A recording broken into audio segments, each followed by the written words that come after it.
Noam Chomsky is so many things, and you know many of them in your program. One could call him the father of modern linguistics, establishing essentially a whole field, which is itself a rare thing to do. He's written over 100 books. He was named in at least several surveys as the top public intellectual in the world, and certainly in 2005 and twice since then. In at least one survey, one of the most influential thinkers of the 20th century. This is all said without hyperbole. That is substantiated because one of the things I learned from Noam is to always try and substantiate claims.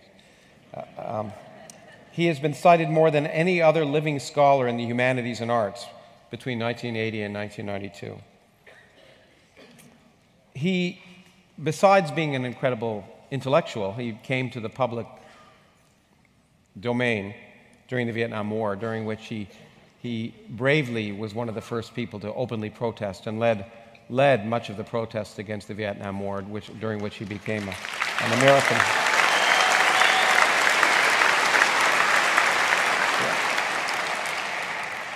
During which he certainly became an American hero. It established a tradition for him of being marginalized in U.S. media. We were just noticing, some of you may have seen the New York Times online, that there was a interview with him on racism. It's in online. You won't find it in the hard copy, because the last time Noam was interviewed or quoted in the New York Times was in 1970s, which says something which we'll get to in this discussion. This is also a very personal moment for me, and it would be disingenuous not to mention it because I'm sure it'll creep in. I'm not a big believer in hero worship because you usually are disappointed. But I do have a few intellectual heroes too, to be exact, and people that I always thought I would want to emulate if I ever got to be in a position even remotely like theirs. Those two people are Richard Feynman, who I wrote a book about, and Noam Chomsky.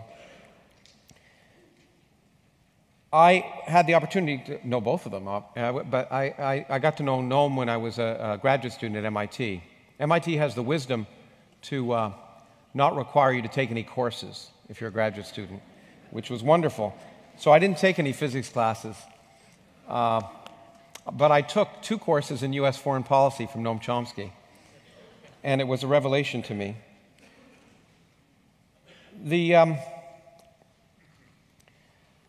The first thing that personally impressed me about him was a man who took time out from a field that he clearly loved, linguistics, to talk about issues that matter to people. The courses that he taught for me at MIT were courses that weren't on the curriculum. He just voluntarily taught these courses in addition to his regular curriculum because he thought they were important.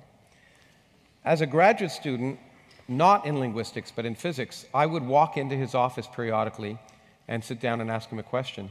And we would talk for an hour, and I was just overwhelmed that he took me seriously. He showed me a kind of respect which I did not expect. And the last thing was that when I went, and Noam spends a lot of his time, and has always spent a lot of his time out in public, and in Cambridge there are many times when I was fortunate enough to go listen to him. And what impressed me was not just his discussions, but afterwards he answered questions well past midnight to the last person that asked the question. He showed a kind of respect and generosity for people's interests that is not common in most public intellectuals. And I always hoped that I would try and emulate those things, and every time I'm in that situation, I think of Noam. And some people say, what would Jesus do? But I ask, what would Noam do? So it is therefore one of the...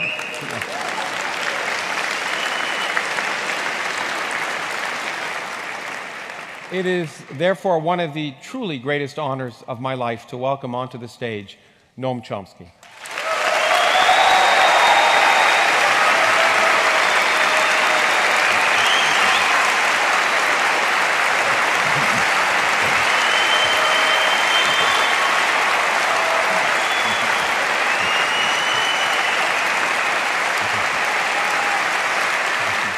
Would you, or do you consider yourself a person of faith?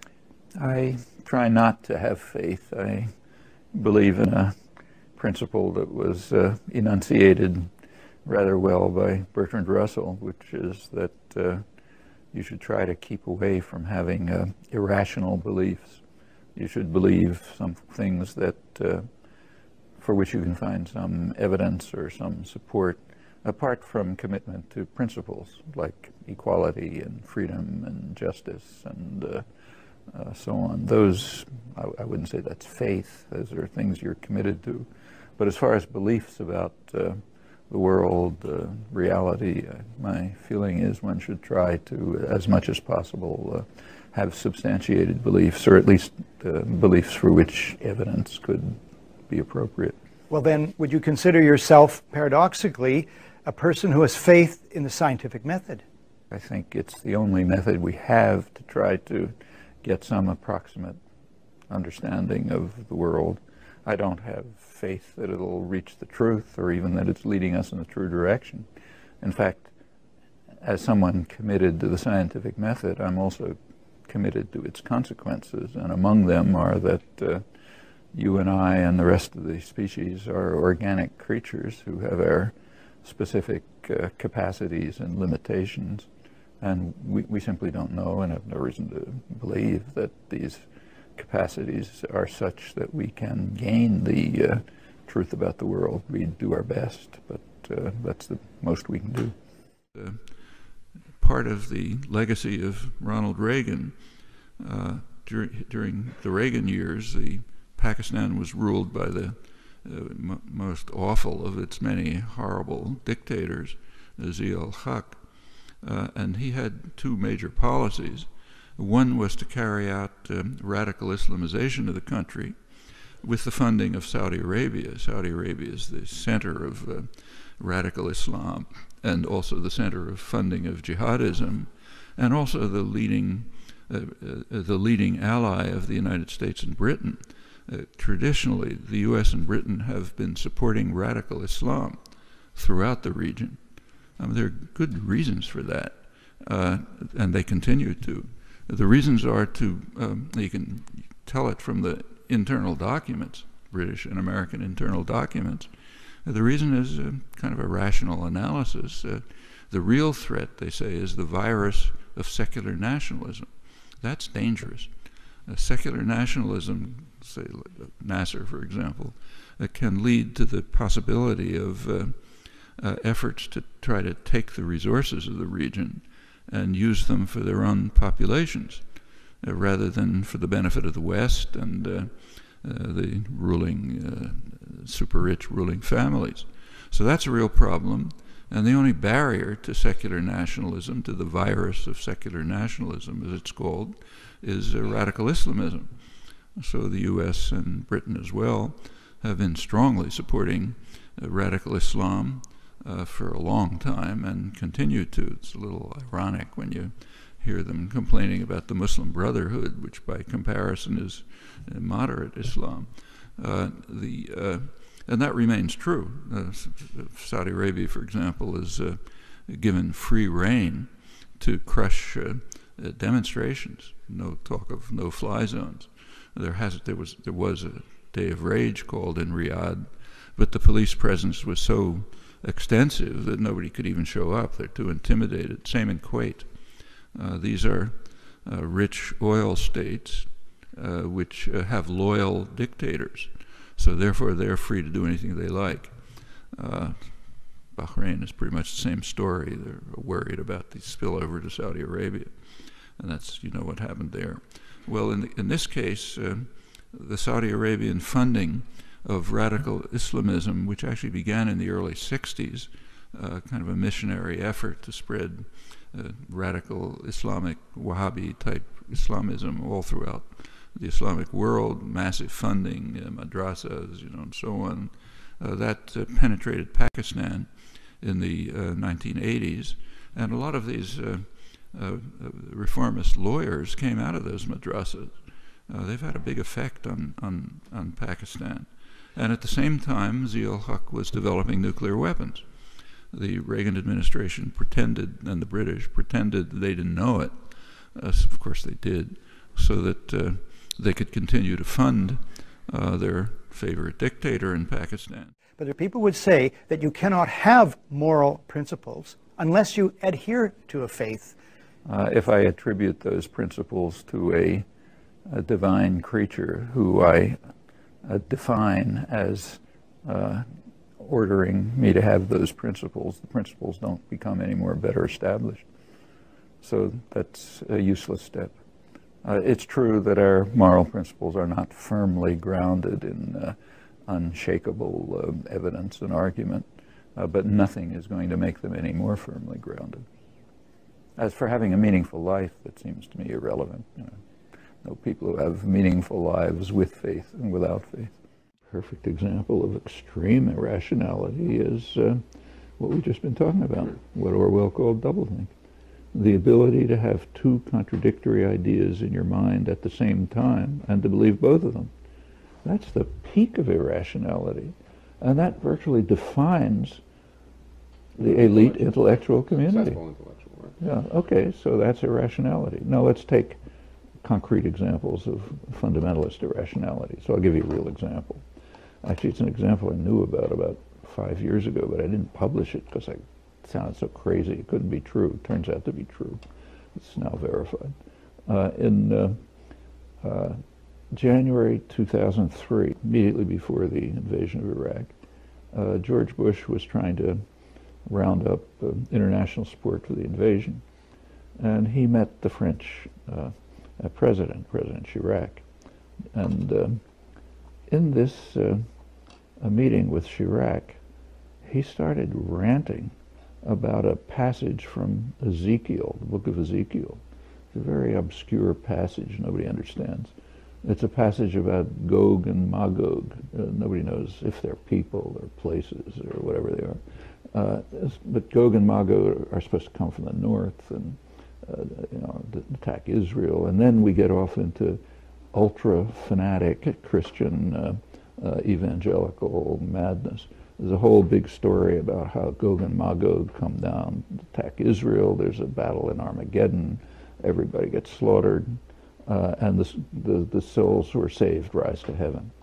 Okay, some kind of story like that. Reagan apparently believed it. When his handlers didn't control him enough and he was kind of off by himself, he'd start raving about this stuff. And for him, Gog and Magog were Russia. For Bush, Gog and Magog were Iraq. So he told this to Chirac, and Chirac had no clue what he was talking about. So he approached the French Foreign Office, the Élysée, and said, do you know what this madman is raving about?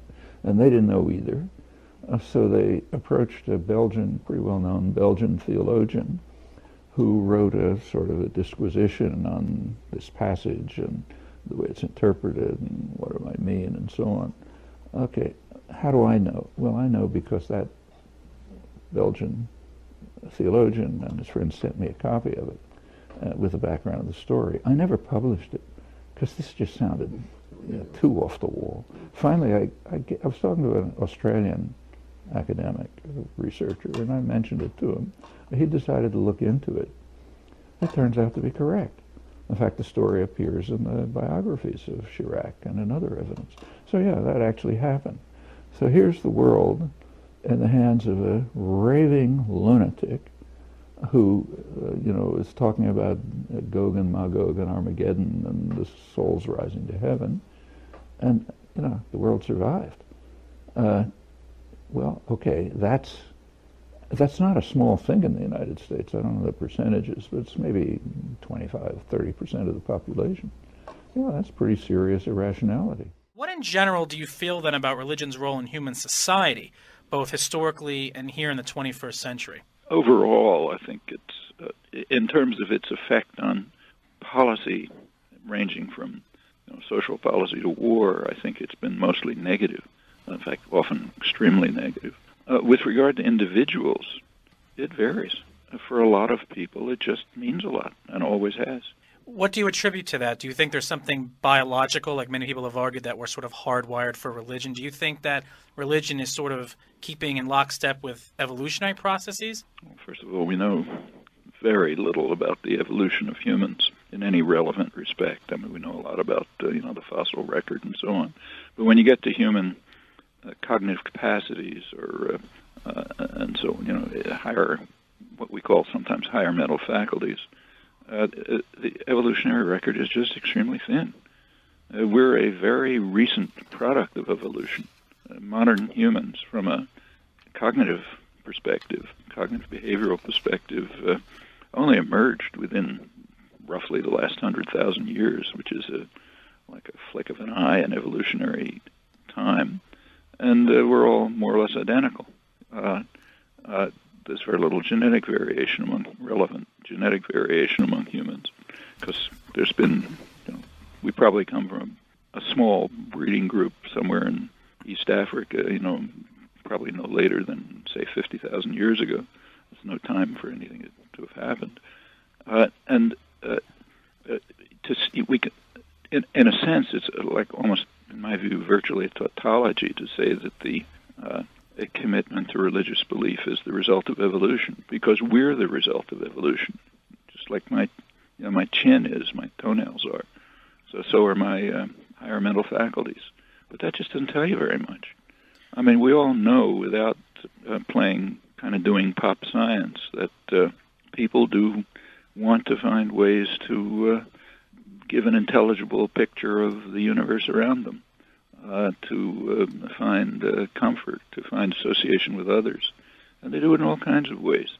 Some of them we call religion. A lot of some of it we call magic. In the modern period of the rise of organized modern science, of course, goes way back, but really as a major phenomenon in human life. There's been a concerted attempt to gain an understanding of the world by means that do permit confirmation, disconfirmation, building on the results of others, and so on. So we call science. Okay, that we should push that as far as we can. Surely we want to understand as much as we can about the world, and that's the best way to understand it. I want to end with the thoughts of the future, and also a subject that I can't help bring up given your writing. George Bush reportedly proclaimed that God told me to strike at Al-Qaeda, and I struck them. And then he instructed me to strike at Saddam, which I did.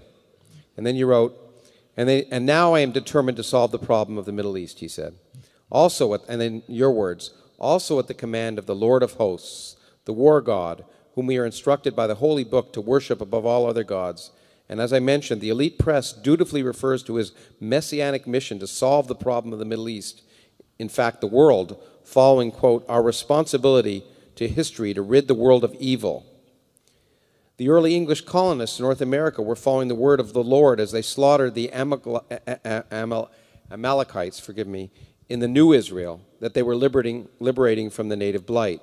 Those who followed them, also Bible-waving, God-fearing Christians, did their religious duty by conquering and possessing the Promised Land, ridding it of millions of Canaanites, and proceeding to war against the Papists in Florida, Mexico, and California. Now, it's sustainable again, I'm afraid. Yes, but the question I'm going to ask you may not be the one you think. So, you once told me in an email when I talked about my concerns about religion,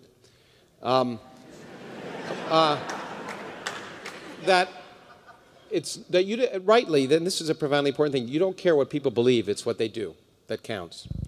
But beliefs influence actions, and it seems to me, and I'd like to hear your comment, that if you really talk about, if we go back to your argument for the responsibility of intellectuals, which is expose lies, is it not, therefore, our responsibility to expose religious lies? Sure.